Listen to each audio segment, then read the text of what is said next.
योग वशिष्ठ का ये सूत्र कहता है, the knowers of the truth declare that inquiry into the truth of the self is knowledge. What is to be known is contained in it like sweetness in milk.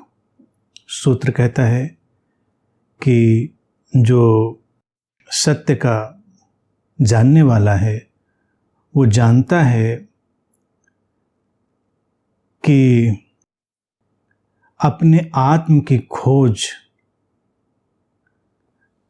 जब हम उसको जानते हैं, अपने आत्म को, स्व को, वही सच्चा ज्ञान है. और वो ये भी जानते हैं कि हमारे इस स्व में जो भी जानने जैसा है वो ऐसे ही स्थित है जैसे दूध में मिठास.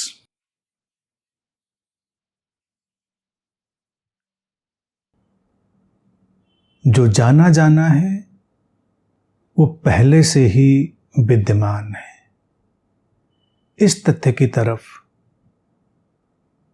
इस सूत्र इशारा करता है. नोअर ऑफ द ट्रुथ, सत्य का जो जानने वाला है, खोजी है, सत्य का यात्री है, वो जानता है कि हमारे उस स्व में, हमारे उस आत्म में सारा ज्ञान विद्यमान है. वो ऐसे ही विद्यमान है उसमें जैसे दूध में मिठास. अब इस सूत्र को अगर हम देखें तो ये हमको प्रारंभिक रूप में बड़ा सरल सूत्र भी दिखाई देगा, और अगर हम गहराई से इसको देखेंगे तो बहुत क्रांतिकारी सूत्र भी है. सूत्र कहता है कि पहले अपने स्व के निकट आओ, उसको जानो. First feel the presence, power of presence. स्व का ज्ञान क्या है? वही उपस्थिति की शक्ति, magic and power of presence, होने की जो जादू है और शक्ति है वो. और फिर सब कुछ जान लिया जाता है. जो कुछ जानने जैसा है वो सब उसमें विद्यमान है जैसे दूध में मिठास. अब क्रांतिकारी जो घटना है वो यहां पर ये शुरू होती है कि आम तौर से लोगों ने ये प्रिटेंड करना शुरू किया कि जैसे किसी को कोई आत्मोपलब्धि हो गई. ये शब्द उपयोग चला ना, आत्मोपलब्ध व्यक्ति, स्व को जानने वाला, बोध को उपलब्ध. तो लोग उम्मीद करते हैं इसको सब कुछ पता होगा, कि जो जानने जैसा है वो तो सब उसमें विद्यमान है, तो इसको सब कुछ पता होना चाहिए, सब जानता होगा. तो अगर हम ऐसे लोगों को अतीत में देखें, आज के समय में भी देखें, वो प्रिटेंड भी ऐसा करते हैं जैसे वो सब कुछ जानते हैं. ऐसा नहीं है. दूसरी बात ही इस बात के मर्म को हमारे सामने रख देती है, दूध में मिठास की तरह. अब दूध की मिठास है तो, लेकिन उसे एक्सप्लोर करना पड़ेगा. दूध की उस मिठास के साथ चलते हुए ही हमने देखे कितने अच्छे अच्छे भोजन के पदार्थ बनाए, कितनी अच्छी मिठाइयां बनाई. वो एक बड़ी लंबी यात्रा है, उसके लिए अलग कुशलता चाहिए. किसी के सामने दूध रख दो तो दूध से आवश्यक नहीं है कि व्यक्ति पेड़ा बना ले, संदेश बना ले. दूध सामने हो तो आवश्यक नहीं इतने नाना प्रकार के जो हमको स्वीट्स दिखती हैं वो हम बना लें. उसके लिए ज्ञान, कुशलता और प्रयास सब कुछ चाहिए. तो जब व्यक्ति अपने स्व के अनुभव में उतर जाता है तो उसके पास मिठास वाला दूध है. बस यहां तक बात है. लेकिन अभी सब कुछ नहीं है. अब सब कुछ उसको सीखना पड़ेगा. वो कुशलता उसको सीखनी पड़ेगी जब वो जो कुछ जानने जैसा है उसको जानेगा. वो उसमें एक संभावना, एक आशा की तरह विद्यमान है। अब उसके द्वारा वो चीजें आसानी से जान ली जाएंगी। हमको प्राथमिक धरातल उपलब्ध हो गया है, हमको जो पहली सीढ़ी थी वो मिल गई है। जब तक व्यक्ति स्वयं के निकट नहीं आता है तो वो क्या जानने की कोशिश करता है? बेकार की बातें।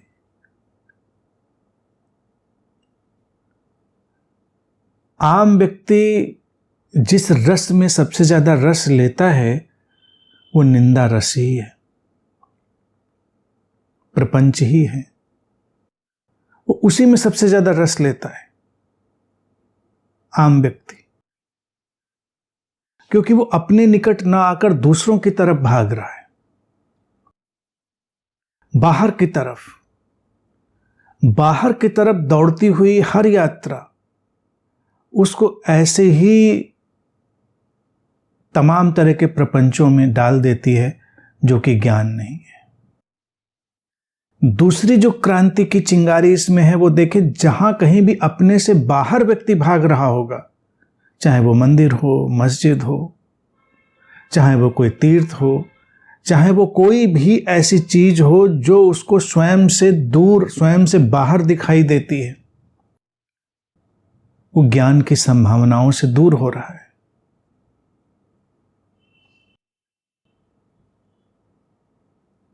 ज्ञान की संभावना खुलेगी ही तब जब व्यक्ति स्वयं के निकट आएगा, अपनी ओर लौटेगा।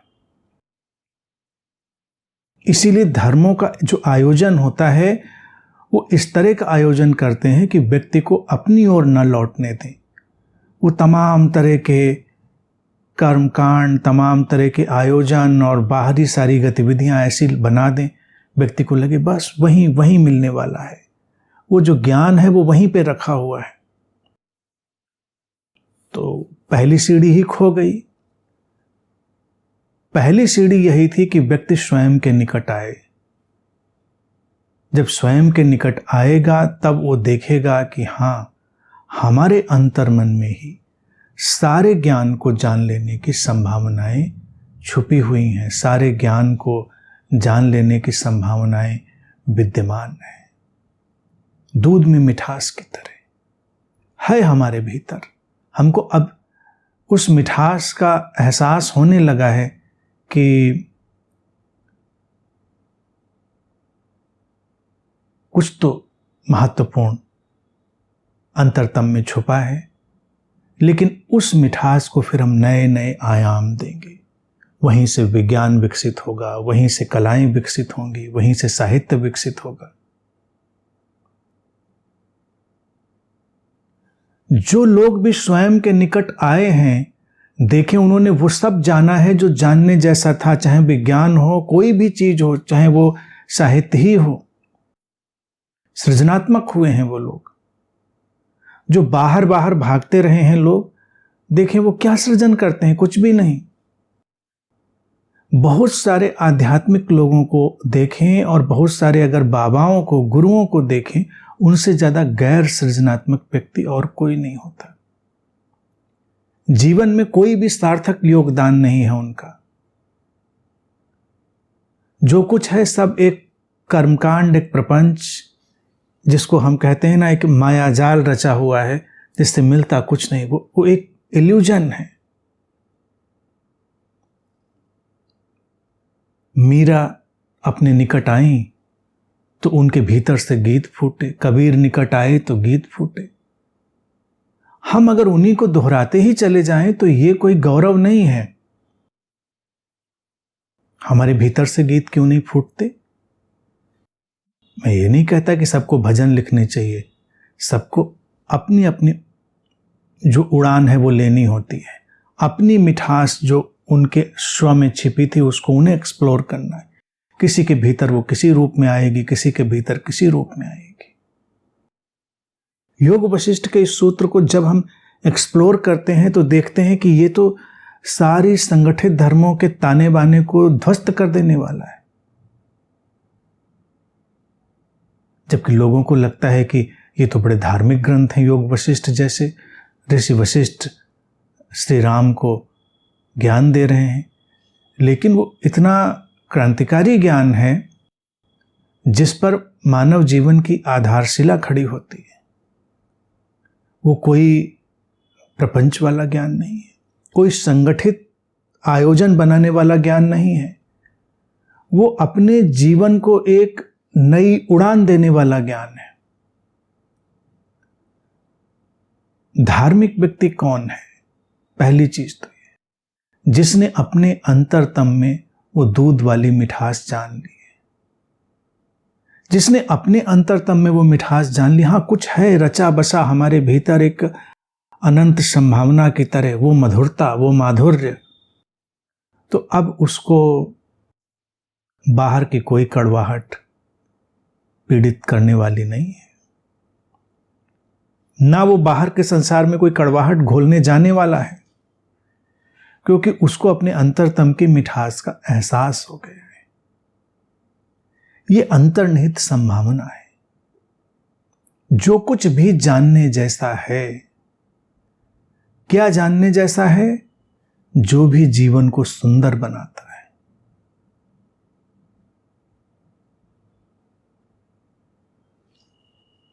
वो जानने जैसा वो नहीं है कुछ जो जीवन को कुरूप बनाता है। जीवन को जो सौंदर्य देने वाला है वो ज्ञान। अगर हम धर्म के ज्ञान की परिभाषा करें कि धार्मिक ज्ञान वही ज्ञान है जो जीवन को सौंदर्य देता है, जीवन को सुंदर बनाता है, तो उस दृष्टि से धार्मिक लोग बड़े विचलित हो जाएंगे और उलझ के रह जाएंगे कि जो विज्ञान की तरफ से आता है ज्ञान, जो हमारे पास गैजेट्स देता है, जो ये चारों तरफ सुविधाओं के सारे आयोजन देता है, क्या वो भी धार्मिक ज्ञान है? बेशक वो धार्मिक ज्ञान है। वो ज्ञान जो एक मोबाइल बनाने का भी पूरा व्यवस्था का ज्ञान देता है, वो धार्मिक ज्ञान है, क्योंकि वो जीवन के माधुर्य को विकसित कर रहा है। लेकिन हम कभी इस दृष्टि से नहीं देखते कि अगर किसी ने कोई ऐसा आविष्कार किया होगा या ऐसी चीज़ बनाई होगी तो वो धार्मिक व्यक्ति होगा। हमको लगता है धार्मिक व्यक्ति तो मंदिर में बैठ के घंटा बजा रहा है, मस्जिदों में मत्था रगड़ रहा है, गुरुद्वारों में बैठ के पता नहीं क्या क्या कर रहा है। एक किताब रख ली है और उसके ऊपर वो पंखा कर रहे हैं बैठ के, या मत्था रगड़ रहे हैं। ये सब बेवकूफ़ियाँ धार्मिक नहीं हैं। धर्म उस माधुर्य का नाम है जो जीवन को सुंदर बनाता है। किसी ने एक सुंदर कविता भी लिखी है, एक सुंदर गीत भी लिखा है, वो वही जानने जैसा ज्ञान था जो उसके भीतर माधुर्य के तरह बसा था। किसी ने अच्छा संगीत रचा, किसी ने कुछ भी अच्छा। अब जब सृजनात्मकता की बात आती है तो लोग इसमें पड़ जाते हैं कि अच्छा मुझे तो गीत नहीं आता, संगीत नहीं आता, नृत्य नहीं आता। सृजनात्मकता इतनी ही नहीं है। हमारा जो होना है सबसे बड़ी कृति सृजनात्मकता की तो वही है। हमारे होठों पर अगर निश्चल मुस्कान हो, हमारी आंखें तुलना रहित नॉन जजमेंटल हों, हमारा होना किसी को आशा के एक द्वीप की तरह संभालने वाला हो, तो हम एक कलाकृति में बदल रहे हैं। बाकी जो सृजन है, मधुरता है, वो बाहर से बाद में आएगी। पहले तो हम ही एक कलाकृति हैं। क्या हम अपने ऊपर ऐसा काम करते हैं? बैठकर हम 4 ध्यान कर लें, 4 किताबें पढ़ लें, 4 जाप कर लें, कुछ भी कर लें हम। योग वशिष्ठ में ऋषि वशिष्ठ कह रहे वो सब गैर जानने वाला है, अनावश्यक है, उसका कोई मतलब नहीं। जानने वाला बस यही है, अपने स्व के निकट आकर अपने भीतर के माधुर्य को ढूंढ लेना, उसको जान लेना। फिर उसी मधुरता के सब विस्तार होंगे। उसी मधुरता से पूरा संसार विकसित होता हुआ, फैलता हुआ चला जाएगा। तो ये सूत्र सरल भी, सुंदर भी और बड़ा क्रांतिकारी भी।